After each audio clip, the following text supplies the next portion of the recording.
ketika imba'asa bangkit ashqaha, orang yang paling celaka di antaranya. Faqala lahum Rasulullahi naqatallahi wa suqyaha.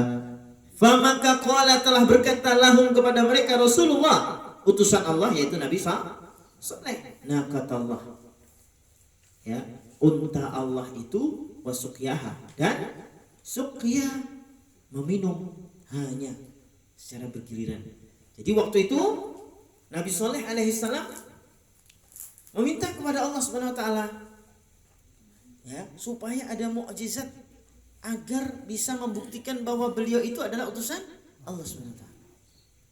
Maka orang-orang kaum Samud itu, ya, buktikan kalau memang kamu itu adalah nabi Allah, ya, maka kami akan ikuti kalau kamu yang bisa buktikan. Baik, kami akan dibuktikan. Terus kemudian mereka minta berkaitan dengan unta. Ya, kalau memang ada, memang bisa, itu dari batu di sana itu munculkan unta. Akhirnya apa, Nabi Saleh alaihissalam, ya insya Allah saya akan berdoa kepada Allah. Lalu kemudian Nabi Saleh sholat, ya, lalu menyuwun kepada Allah. Tiba-tiba dari balik batu-batu itu muncul unta. Anehnya, ya, sesuai dengan permintaan kaum Samud. Kaum Samud itu minta untane ojo lanang lho, kok pas kamu sulapan gitu kan. Unta sing wedok tapi meteng begitu kan. Unta betina tapi sudah bunting. Ya sudah, saya tak minta ke Allah. Dengan penuh keyakinan Nabi Saleh nyuwun kepada Allah habis salat, ya Allah. Akhirnya apa? Muncul dari balik itu betul unta itu yang disebut dengan naqatullah, untanya Allah. Jadi satu-satunya unta yang disebutkan naqatullah, untanya Allah. Dari balik batu. Jadi Allah kalau sudah menghendaki lahir unta tidak dari ibu unta, gitu ya, lahir dari batu. Subhanallah. Gitu ya. Akhirnya apa? Orang-orang pada terkejut, gitu ya. Sebagian percaya kecil, sebagian kecil. Sebagian besar malah, oh kamu main sihir itu, sulapan kamu itu, apa sih kok? Malah dihasut oleh beberapa tokoh di sana yang kemudian yang tadinya sudah janji, tadinya sudah ikrar bahwa kalau bisa membuktikan itu maka akan dipercaya, gitu ya. Nabi Saleh akan diakui sebagai utusan Allah, tapi ternyata bohong mereka. Maka disebutkan di sini, ya, fakadzabuhu fa'aqaruha. Waktu itu diperintahkan oleh Nabi Saleh, ya. Jadi ketika Nabi Saleh mengatakan, kalian, ya, itu unta itu tolong dijaga, biarkan dia hidup liar, nanti dia akan hilang sendiri lalu akan datang sendiri. Jadi memang itu aneh, gitu ya. Ya gitu ya. Jadi memang kalau malam buh ning digoleki ono gitu ya. Nanti kalau pas waktunya minum, jadi sehari minum gitu, sehari enggak, orang-orang gantian. Jadi gantian. Jadi kalau pas waktu gilirannya minum ya orang-orang itu ambil air, silakan ambil air. Tapi kalau pas gilirannya unta, silakan unta, orang-orang libur dulu. Enggak usah ambil air di sumur tersebut. Begitu seterusnya. Maka apa ternyata? Ya itu tadi ada yang merencanakan. Jadi tadi kan ibaratnya di dalam hati itu ada yang gurudel gitu ya. Ada yang sebagian percaya, ada yang enggak, dihasut antara satu orang dengan sihir itu. Nah gitu dan sebagainya. Akhirnya kira-kira ada 9 orang atau 10 orang ya, 9 orang ya, yang kemudian merencanakan untuk pembunuhan si unta ini. Ya. Nah, maka kemudian ada seorang namanya Qadar bin Salif, dia yang kemudian mengomandani untuk melakukan pembunuhan terhadap naqatullah, unta Allah ini. Maka dipanah, jebret, lalu dia lari, digorok. Maka disebutkan sesuai dengan ayat, fakadzabuhu, maka mereka mengingkarinya, mereka mendustakannya, fa'aqaruha, dan mereka pun menyembelihnya. Kenapa kok mereka? Sebutannya kok mereka? Ya, karena 9 orang, ya, yang merencanakan ini sebenarnya tokoh-tokoh besar. Kalau seandainya mereka nggak melakukan, mungkin warga juga Tapi karena orang-orang ini mempengaruhi warga, jadi warga jadi ikut-ikutan juga itu. Jadi makanya pemimpin itu mempengaruhi yang lain. Ya, maka jangan kemudian yang salah satu atau 10 orang kok yang diadab semua sih? Allah kok enggak ada? Enggak. Kata para mufasir, itu seandainya siapa itu namanya? Orang tersebut itu yaitu Qadar bin Salif itu, dia adalah pimpinan tertinggi. Ya. Jadi seandainya orang ini gitu ya, dia mengatakan jangan bunuh unta itu, maka patuh semua. Karena dia pimpinnya. Tapi malah dia yang otaknya, dalangnya dia. Ya wes malah manut kabeh. Ayo. Begitu. Nah, makanya apa? Akhirnya Allah menimpakan kepada mereka fadamdama, famaka damdama, dibinasakan alaihim atas mereka rabbuhum, Tuhan mereka, artinya membinasakan Tuhan mereka bidzambihim, dengan dosa mereka, fasawwaha, maka ratalah mereka dengan tanah. Ya, rata mereka dengan tanah. Jadi saat itu 3 hari setelah kasus pembunuhan atau penyembelihan hewan itu, maka Nabi Saleh mengetahui itu, lalu kemudian memperingatkan, mengajak yang mau hijrah, ayo hijrah. Ya, malah diketawakan. Nah, apa itu? Bene wis memang ana gempa ya ben ora wedi. Kenapa? Mereka mengandalkan rumah mereka itu anti gempa. Tapi yang omahe gua apa itu gunung. Ya, karena selama ini kalau ada gempa gunung itu belum pernah runtuh ya Pak ya. Misalnya ya, selama ini gempa, Merapi itu utuh enggak? Atau hilang jadi Merapi bukan Merapi lagi itu? Enggak ada kan? Tetap gunungnya. Jadi mereka menyombongkan teknologi. Jadi mereka pikirnya itu tidak akan terjadi reruntuhan. Akhirnya apa? Mereka di 3 hari itu nyantai saja. Ya, nyantai saja di rumah. Akhirnya mereka pun mati di rumah-rumahnya karena tertimpa oleh reruntuhan dari bangunan mereka sendiri. Ya Allah. Jadi ya ini wala yakhafu uqbaha, dan Allah mengatakan dan dia Allah tidak takut uqbaha, akan akibatnya. Jadi Allah enggak takut. Maksudnya enggak takut apa? Dihujan. Dia Allah enggak takut. Ya, enggak takut akibatnya. Nah, gitu ya. Jadi Allah yang bertindak, Allah pula yang bertanggung jawab. Jadi Allah enggak takut. Jadi ini pelajaran berharga bagi kita ya, termasuk kaum Samud ini orang yang golongan kelompok yang mengotori jiwanya. Gitu ya. Awalnya 1 orang tapi bisa mempengaruhi banyak orang. Tadi itu siapa tadi namanya Qadar bin Salif tadi. Awalnya 1 orang tapi dia mempengaruhi. Makanya kenapa kalau misalnya ada satu hukuman atau ada satu sanksi, ya banjir kabeh. Gitu ya. Jadi kena semua. Wabah ya kena kabeh. Gitu ya. Covid ya kena Covid kabeh. Gitu kan. Udah waspada kabeh. Gitu. Jadi ada apa ya kena kabeh. Nah, oleh karenanya kita hanya bisa jalan hidup sesuai dengan sunnatullah, lalu kemudian terus berusaha qad aflaha man zakkaha, mensucikan ini, terus disucikan jiwa ini supaya bersih terus bersih sampai akhirnya kemudian Allah mengatakan ya ayyatuhan nafsul mutmainnah irji'i ila rabbiki radiyatan mardiyah fadkhuli fi ibadi wadkhuli jannati wahai jiwa yang tenang, silahkan masuk ke dalam surga. Nah, ini ya, jiwa yang tenang itu sakinatul qulub, yang hatinya selamat, qalbun salim, selamat dari kotoran-kotoran jiwa tadi. Nah, itu ya. Baik, mudah-mudahan kita semua dimudahkan oleh Allah Subhanahu wa taala untuk bisa hidup sesuai dengan sunnatullah itu, lalu kita bersahabat dengan sunnatullah tadi, ibaratnya gitu ya.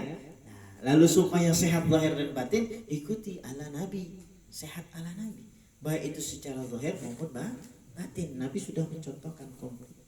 Mudah-mudahan kita tinggal bisa mengamalkan, mencontoh, ya meniru.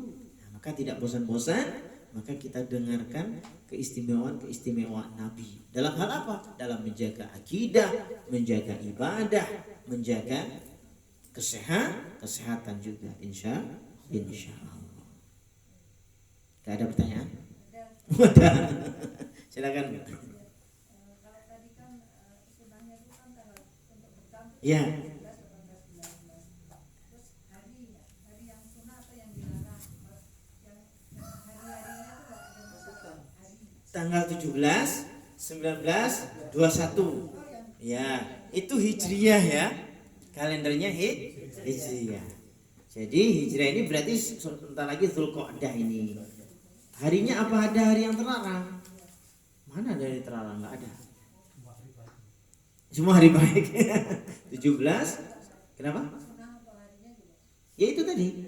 17, 19 atau 21. Milih itu. Kapan waktunya? Boleh malam hari atau siang hari, boleh aja. Jadi 1 jam sebelum bekam jangan makan, gitu ya. Ya. Satu lagi tentang mengeluh. Mengeluh itu kan tidak disukai Allah atau dilarang Allah. Ya, mengeluh yang seperti apa? Mengeluh yang wajar.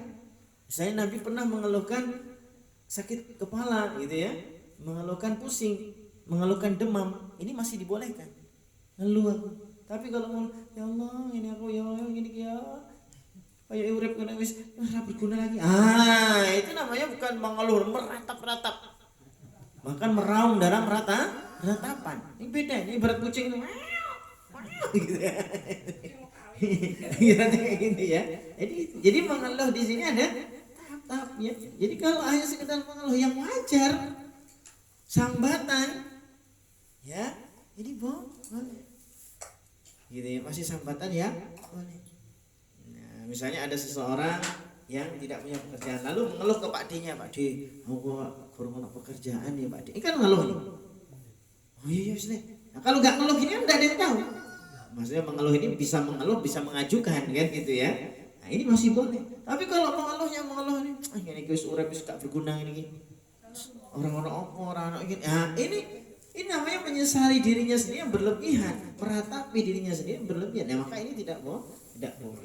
Jadi mengeluh yang dilarang, ya. Jadi mengeluh yang malah membuat hati lemah, ya, malah berpenyakit hatinya. Ini tidak boleh. Misalnya dia putus asa, jadi mengeluh yang membuat putus asa itu tidak boleh. Misalnya diuji sakit oleh Allah, padahal kan digugurkan, dosanya digugurkan, mau diangkat derajatnya supaya lebih mulia, ya, mau diistimewakan oleh Allah, diuji dengan salah satunya sakit. Maka apa? Jangan mengeluh yang membuat putus asa. Ya Allah, kok ini loro terus ya Allah, patah ini apa ya Allah. Bisa gitu ya? Ini nggak boleh. Kok malah minta matikan saya sekarang ya Allah, sedang cepat sedang bisa. Emang dikira selesai gitu.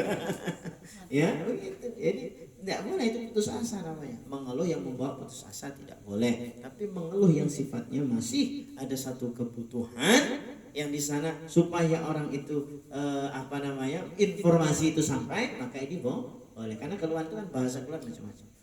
Aduh boyokku, aku diompah. Oh gitu ya, gitu. Misalnya begitu gitu ya Bu ya. Misalnya aku rodok ngeluh saiki. Loh, ngeluh apa men? Sing ngarep apa sing gurih? Karena temannya bidan atau perawat gitu ya. Ngeluh sing ngarep. Oh, berarti sampai darah rendah. Ngeluh sing gurih. Oh, sampai tensinya tinggi ku. Ayo coba dicek sik ngono. Mula wis ngerti tenan piro darahe baru tak kei pace, men. Misalnya gitu. Misalnya gitu ya. Ngeluh habis. Nah gitu, jadi ini keluhan gitu ya. Nah, suami istri kan tempat keluh-keluh, ya. Misalnya, duh aku masuk angin Bu, keroi Bu. Nah, ini ngeluh namanya, boleh. Ya, masa gengsi, masuk angin gitu, sampai ditengkokin bojone. Apa muntah? Enggak, latihan aja Bu. Nah, sampai muntah lemes gitu, enggak apa-apa Bu. Ya gitu ya, bisa begitu. Ojo gengsi tak keroi ya gitu. Ya nyoh nanti keroi ya, aku semua nanti. Nah gitu ya. Jadi jangan gengsi. Kalau memang butuh keroan ya minta aja ke istrinya. Jangan gengsi gitu ya. Nah ini kadang ada yang gengsi. Nah begitu orang iso gitu ya. Misalnya HP-nya hanyar. Ya artinya putune isin, maksudnya putune. Orang so pencet-pencet keliru terhapus kabeh. Ngono kok gengsi gitu ya. Padahal nanti ngubungnya download WA aja keliru. Nah gitu ya, dan seterusnya. Nah jadi ini perlu mengeluh ini tak benar. Mungkin aku aku juga tolong nih. Nah, itu namanya mengeluh juga, tapi mengeluh yang masih logis. Itu ya. Baik, itu aja dulu. Sudah 10:30. Ya, mudah-mudahan kita semua bisa mengamalkan surah As-Sam tadi ya. Jadi termasuk orang yang berusaha membersihkan, mensucikan jiwa, gitu ya, dan menjauhi dari hal-hal yang mengotori jiwa.